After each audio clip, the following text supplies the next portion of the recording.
Hey, welcome back to Matt's Garage DIY. Today we're going to make a paracord handle. So whether you ripped a handle off your go bag, you need to replace a handle on some luggage, you want to make one of those grab bar handles for your Jeep. In my case, I've got an old gun case and the plastic handle just kind of deteriorated over time and has busted off, and I don't want to throw the case itself away. This is a simple way to fix all of those things. I'm not some kind of paracord wizard. I'm not going to be showing you how to make an Eiffel Tower out of paracord in 3 simple steps.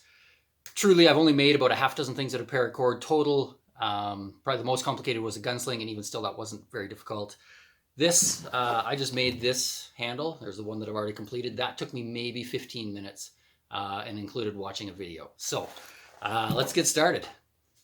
So with your handle, there's basically 3 kind of situations you're going to have. One is where you end up with a loop on the end. You're passing some sort of fastener through that and attaching your handle to something.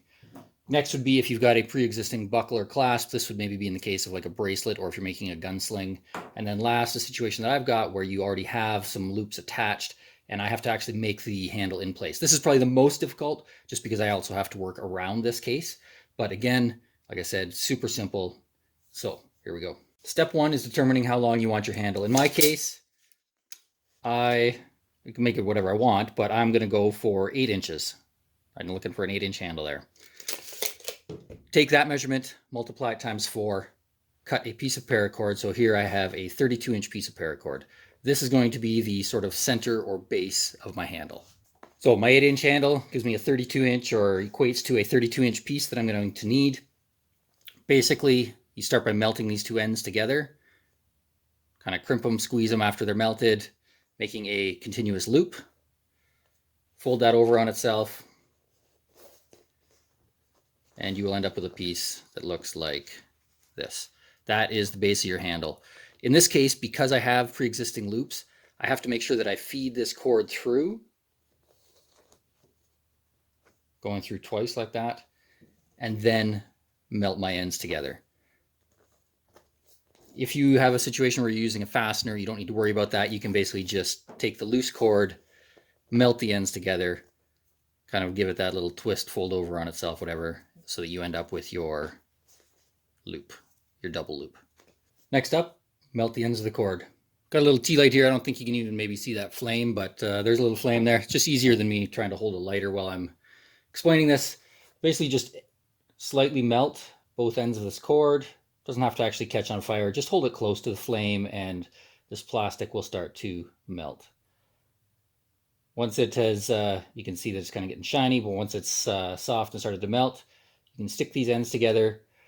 Be careful, this is very hot. You don't want to burn your hands. Either wear a pair of gloves. In this case, I'm just going to use a little pair of pliers. You can kind of crimp this all together. And your loop is complete. This doesn't need to be a super strong bond. Basically, that's just keeping everything neat and tidy until you start getting the wrap on. Next step is calculating the cordage for the wrap itself. Because I'm building an 8-inch handle, in my experience, I need 8 feet of cord total. That's about 4 feet per side. I'm going to add an extra foot to each, so I'm going to use a total of 10 feet of cord.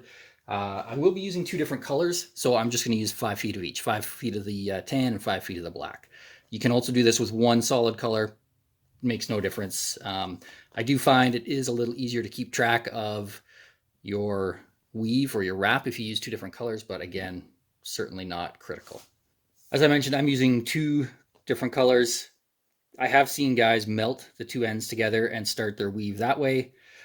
I didn't have great success with that. In this case, I do want, when I join these pieces together, I do want that to be a fairly strong bond.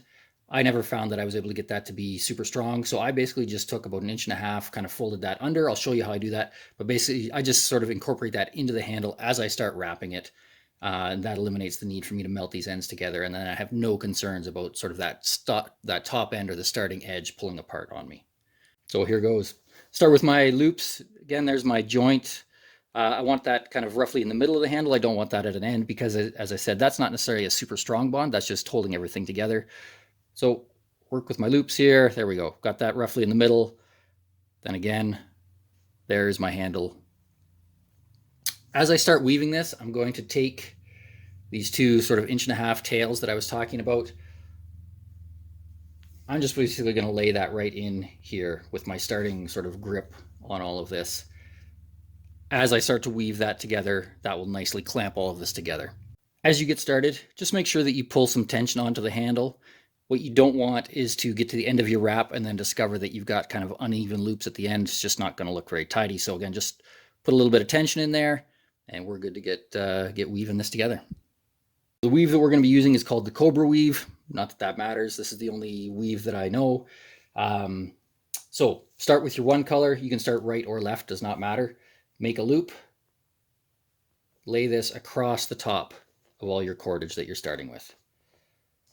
Kind of pull that cord out of the way. So again, loop, lay that across the top. With my second color, I go over top of the tail and then underneath the handle. And then pull this up as I stand on the end of the rope. Pull this up all the way through. I can snug up both ends of this now. At that point, I can let go of these two tails that I had, give this a good snug pull, and continue on. I started with the black rope, so throughout the rest of the weave, I will always be starting with the black rope. It doesn't matter which side you start with, but using the two colors does help to keep that a little more straight in your head. So again, loop over top. Throw the tail out of the way.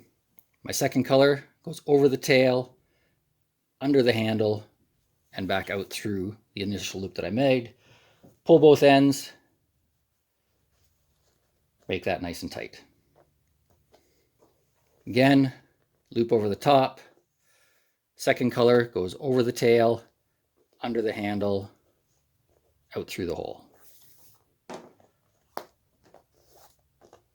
Tighten those back up. At this point, I've now done 3. I'm just going to snug this up, slide that right down nice and tight to my loop. If you get too far along, you probably won't be able to slide that. So 3 or 4 weaves nicely holds that. I'm just going to keep working all the way through this. And then when we get to the end, I'll show you how I finish it. And that is it.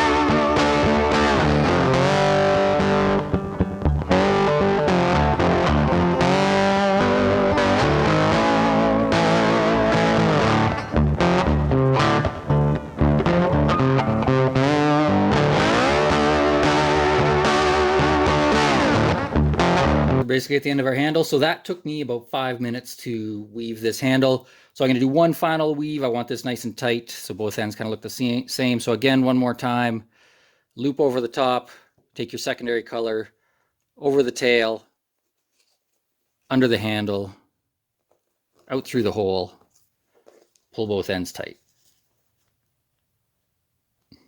Now all that's left is to finish it off.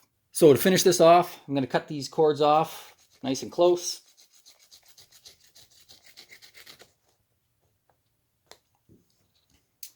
Have a little stub sticking out there. Now I'm going to melt that with a lighter. It's okay if you melt some of the existing cord. We're not catching any of this on fire, but just kind of nicely melting all of that. Take something metal, kind of press that in, smear sort of the end of the cord so that it doesn't pull back through. Again, I'll repeat that for the tan cord.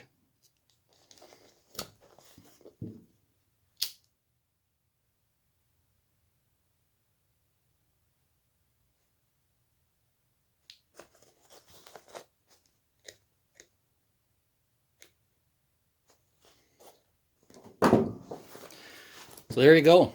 There's your paracord gear handle or gun case handle. It really takes no time at all, and I'm going to say no significant level of skill. Hope you enjoyed it. Stay tuned for my next video.